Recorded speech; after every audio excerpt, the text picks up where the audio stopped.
नमस्कार, आदाब, बोलना भारत में आप सभी का स्वागत है। राम जी सबके हैं। ये बात सुनते चले आए, अब देख भी रहे हैं। इधर काफी दिनों से राम मंदिर चंदा चोरी का मुद्दा एकदम गरमाया हुआ है। अयोध्या अ, की चर्चा पूरे देश में हो रही है। उसी के साथ साथ बहुत से विपक्षियों की भी राजनीति को एक रास्ता मिल गया है। जो विपक्ष को एक मुद्दा चाहिए था, वो मिल गया है। उसी कड़ी में इधर काफी दिनों से देख रहे हैं, आम आदमी पार्टी के मुखिया अरविंद केजरीवाल जी एक्टिव हो गए हैं और पूरे तौर से एक्टिव हो गए हैं। इससे पहले प्रभु श्री राम जी के दर्शन करने आए थे, वहां पे भी उन्होंने मीडिया से रूबरू हुए, वहां पे कुछ इल्जाम भी लगाया। उसके बाद प्रेस कॉन्फ्रेंस में उन्होंने कुछ सवाल उठाए। जिन सवाल की चर्चा अब हम जाने माने सामाजिक कार्यकर्ता और हाईकोर्ट लखनऊ बेंच के वकील आलोक सिंह जी से विषय में आज बात करेंगे। आलोक भाई, आपका बहुत स्वागत है। जी नमस्ते। आलोक भाई, आजकल अरविंद केजरीवाल जी भी बहुत एक्टिव हो गए हैं। हालांकि इससे पहले कांग्रेस की तरफ से तो कोई बहुत ज्यादा एक्टिवनेस नहीं दिखी थी, सिवाय इसके कि अजय राय जी का एक डेलीगेशन उनके नेतृत्व में गया था अयोध्या के अंदर। लेकिन वो अरविंद केजरीवाल आम आदमी पार्टी जो दिल्ली से राजनीति करके गुजरात और पंजाब तक थी, लेकिन इधर मैंने देखा है कि राम मंदिर चंदा चोरी वाला मुद्दा जब से गरमाया हुआ है, वो भी एक्टिव हो गए हैं। कुछ किसी चीज की तलाश हो सकता है उनको, इसी के जरिए हो, उस पर तो बात करेंगे करेंगे। दूसरे ये कि अभी उन्होंने हाल में एक प्रेस कॉन्फ्रेंस की और उसमें इल्जाम लगाया कि जो राम मंदिर निर्माण ट्रस्ट के अध्यक्ष निर्मल मिश्रा जी और उस निर्माण से जुड़े इंजीनियरों के हवाले से उन्होंने बात कही है कि उसमें 40% कमीशन मांगा गया और कमीशन खोरी हुई। ये उन्होंने इल्जाम लगाया। इस पे क्या आपको लग रहा है कि उनको भी कोई राजनीतिक जमीन की यहाँ पे तलाश है, जिसको कि अयोध्या की शक्ल में नजर आ रहा है? जी, पहले मैं आपके पहले प्रश्न है उसका मैं थोड़ा उस पर चर्चा करना चाहूंगा कि पहले आम आदमी पार्टी उतनी मुखर नहीं थी अभी राम मंदिर मुद्दे को लेके, लेकिन पिछले कुछ दिनों से अरविंद केजरीवाल जो है लगातार, पहले उन्होंने विजिट भी किया था, अयोध्या गए थे, रामलला के दर्शन किए थे, उसके बाद से उन्होंने प्रेस कॉन्फ्रेंस की और 2-3 प्रेस कॉन्फ्रेंस की, छोटी कुछ बड़ी। तो मैं ये आपको कहना चाहूंगा कि ये अरविंद केजरीवाल की अपनी राजनीति की स्टाइल थी कि वो चुनावी भाषणों में कहते थे कि मैं लिख के देता हूं ऐसा होगा। और लेकिन जहां तक राम मंदिर चंदा घोटाला, दान और का घोटाला और इन सब का, इनकी बात जो हम कर रहे हैं, इसमें मैं कहूंगा कि जो कांग्रेस के नेता हैं राहुल गांधी जी, वो अरविंद केजरीवाल से कहीं बहुत आगे थे। उन्होंने 2020 में भी राहुल गांधी जी ने इस बारे में चर्चा करी और बताया कि इस तरह की चीजें हो रही हैं। उन्होंने बहुत पहले ही ये बातें करनी शुरू कर दी थी और इसीलिए आप देखेंगे कि कांग्रेस कोई अलग से इसको मुद्दा बना के इस पे बात नहीं कर रही है, क्योंकि कांग्रेस लगातार राहुल गांधी के माध्यम से, प्रियंका गांधी के माध्यम से, मैं राहुल जी को ज्यादा कहूंगा, उनके माध्यम से इन बातों को उठाती रही है। अब वो बातें आज जाकर सच साबित हो रही हैं। तो भाई, आम आदमी पार्टी भी एक राष्ट्रीय पार्टी है, उसको भी ये मुद्दा जब हाईलाइटेड है तो उसके बारे में बात करनी ही है। और मेरे ख्याल से जो उत्तर प्रदेश की जो भी थोड़ी बहुत जो वो है टीम है, जिसमें प्रभारी अपने सांसद संजय सिंह है, उन्होंने ही कहा होगा कि आप आइए और इसके बारे में कुछ बातें करिए। यहाँ से फीडबैक वगैरह जाता है, इसलिए उन्होंने इसके बारे में अभी बात करना स्टार्ट किया है। और जहां तक उन्होंने जमीन घोटाले की बात करी, तो वो भी कोई नई बात नहीं है, लेकिन अच्छा है कि वो कम से कम आके हिंदुस्तान के सभी लोगों के, आवाम के सामने ये बातें फिर से रख रहे हैं और रिफ्रेश कर रहे हैं। ये बहुत ही अच्छी बात है, क्योंकि जमीन घोटाले की बातें तो 2021 से 2020 से होने ही लगी थी कि जो लिया गया, किसान से जमीन ली गई, वो 1 करोड़ में ली गई, 50 लाख में की गई और उसके 5 गुना 10 गुना ज्यादा कीमत में मंदिर ट्रस्ट को दे दी गई। तो वही बातें उन्होंने सामने रखी हैं कुछ डिटेल्स उन्होंने स्पेसिफिक डिटेल्स दिए हैं कि फलाना से ली गई है 2 करोड़ की और फिर 10 करोड़ में दे दी है 5 करोड़ में, इस तरह की चीजें उन्होंने। हालांकि आलोक भाई ये सारी बातें आम आदमी पार्टी की तरफ से बहुत पहले भी उठाई जा चुकी है संजय सिंह के जरिए। हाँ, संजय जी ने इसको बहुत पहले उठाया था ये, और भी पार्टियां इसको उठाती रही हैं। मतलब कांग्रेस ही मैं बताऊंगा, कांग्रेस भी इसको उठाती रही है। सपा उतना मुखर होके नहीं उठाती है। आज भी हम देख रहे हैं कि सपा थोड़ा तो उसने बातें की, फिर उसके बाद से पता नहीं क्यों शांत हो गई है।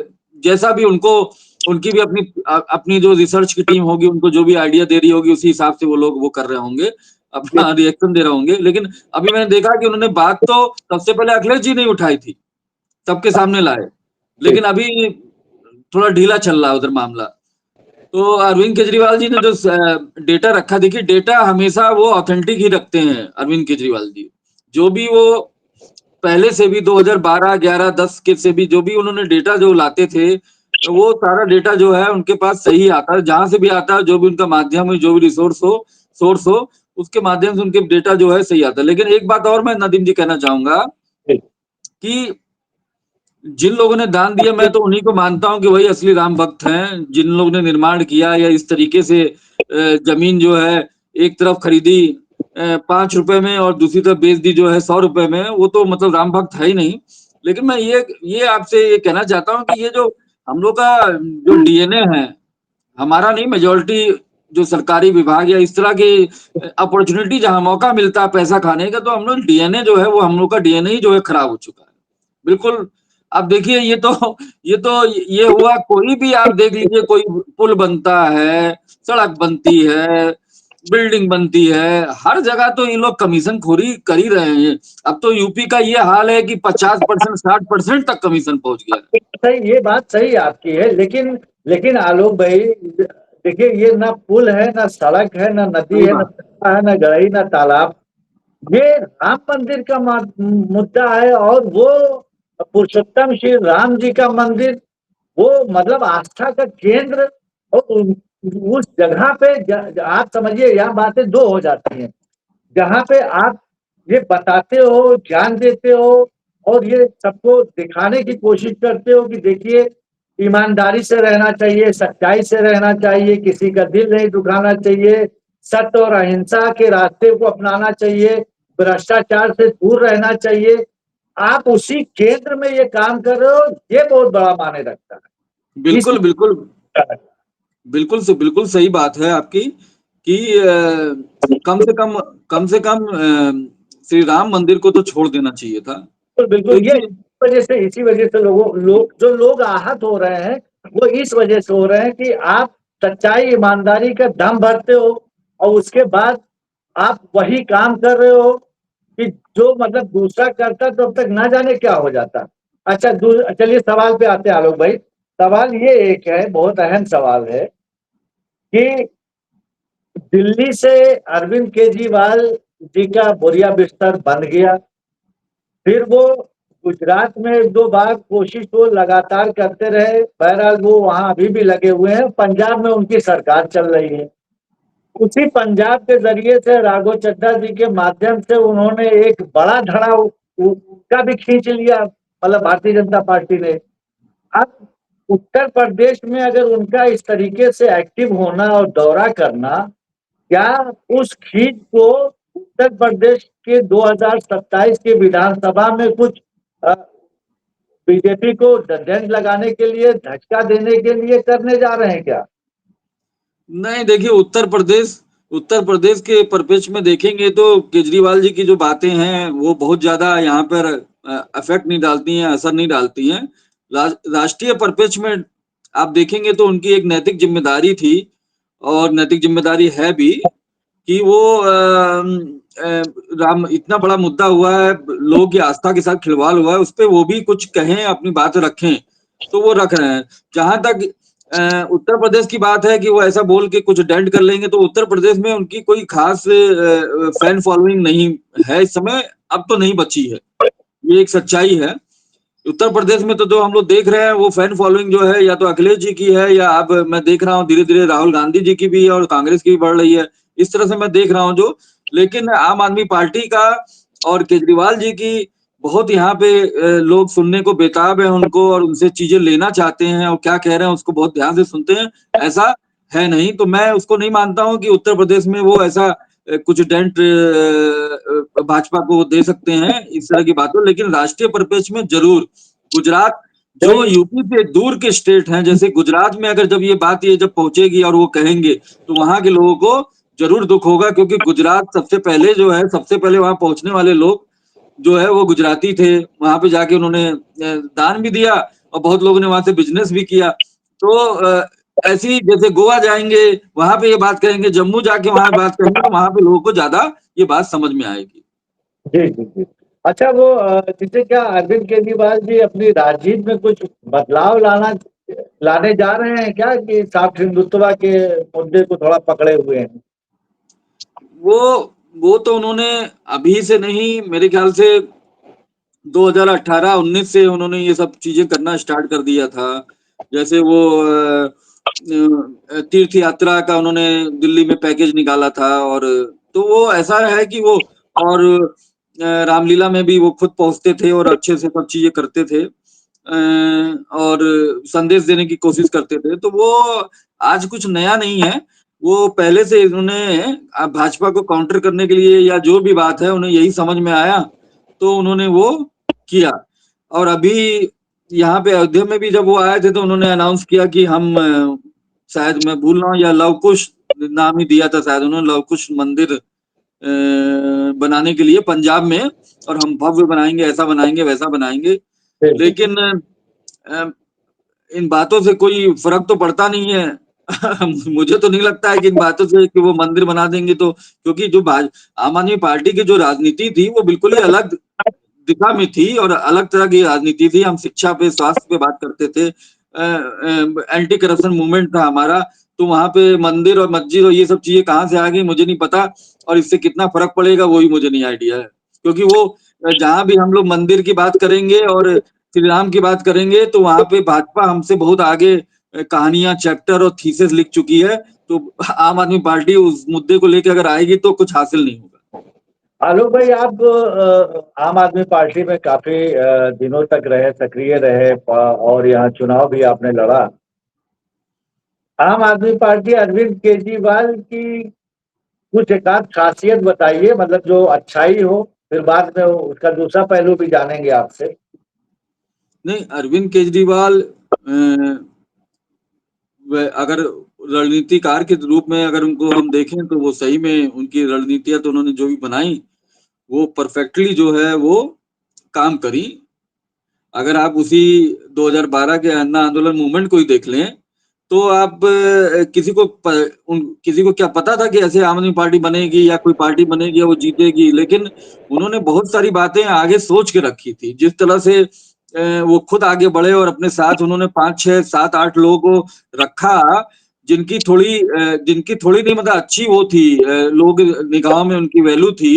जैसे मैंने बताया था, प्रशांत भूषण थे, योगेंद्र यादव जी थे, और भी कुमार विश्वास, मतलब युवाओं में इतने ज्यादा फेमस थे, कुमार विश्वास थे। तो मैं 2013 में आपको बताना चाहूंगा कि मैं पड़पड़गंज में मैंने कैंपेनिंग की थी।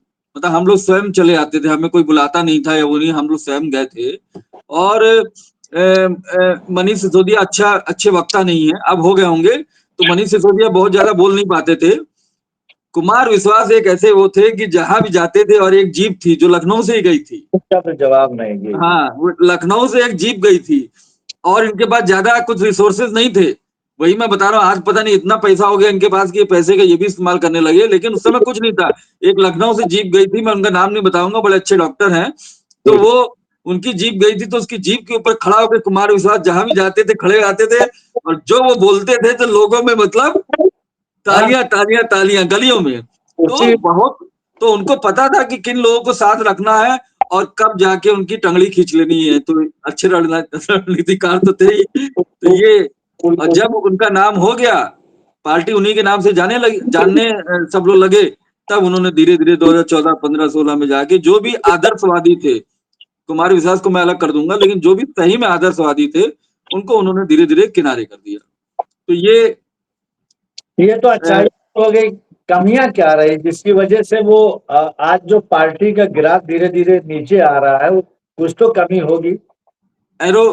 एरोगेंसी है, अहंकार उनको हो गया है, ये तो सही है। और एरोगेंट तो वो थे, अपनी क्लोज मीटिंगों में उनकी एरोगेंसी दिखती थी। तो वो भी बहुत ज्यादा ऐसा नहीं है कि वो उनका अंदर से मन होता है बहुत ज्यादा कि मैं सबसे मिलूं और वो करूं, वो उनको चीजें डिस्टर्ब करती हैं, मतलब क्योंकि उनका दिमाग मल्टीपल चीजों में जो है लगा रहता है। तो उनको ऐसा नहीं है कि आलोक सिंह आए हैं लखनऊ से तो उनको मिलने में बड़ी अंदर से जो है इच्छा हो रही हो कि चलो मैं तो मिल लूं 1 मिनट। तो ये उनके अंदर एरोगेंसी है। वही एरोगेंसी जो है कई लोग को उनसे दूर भी कर गई, जो कि पॉलिटिक्स में मतलब इस तरह की एरोगेंसी नहीं दिखानी चाहिए। और पार्टी में अब एक तरीके से डिक्टेटरशिप है, वो जो कहेंगे वैसी चलेगी, उसके अलावा कुछ नहीं होगा। तो वो जब इस तरह की स्थिति आ जाती है तो फिर बड़ा मुश्किल हो जाता है कुछ भी करना। तो ये उनकी बहुत बड़ी कमजोरी है, और अगर इसको नहीं सुधार करेंगे तो आगे पार्टी को और भी बहुत नुकसान झेलना पड़ेगा। चलिए, आपने सारी बातों को तो बताया। सब मेन चीज तो ये थी कि उन्होंने जो प्रेस कॉन्फ्रेंस की और उस पर जो इल्जाम लगाया, और इल्जाम जो जमीन की खरीद फरोख्त में जो घोटाला हुआ, वो पहले भी आम आदमी पार्टी ने इस मुद्दे को उठाया था संजय सिंह के जरिए। अब ये है कि वो इस घोटाले के बारे में जो प्रेस कॉन्फ्रेंस कर रहे थे और जो चंदा चोरी के बारे में कर रहे थे, क्या उत्तर प्रदेश में जमीन तलाशने की हो सकता है उनकी कोई मंशा हो, या सोच रहे हो कि बीजेपी ने मेरे साथ जो छल किया, कपट किया, हो सकता है कहीं ना कहीं किसी पार्टी को वो यहाँ सहयोग दे सके, जो भी उनके फॉलोअर्स होंगे। सब मिला के ये है कि जो भी बातें आपने बताई, क्योंकि आप आम आदमी पार्टी में रहे हैं, बहुत ही कुछ बातें ऐसी बताई आपने कि जो बहुत कम लोगों को पता है।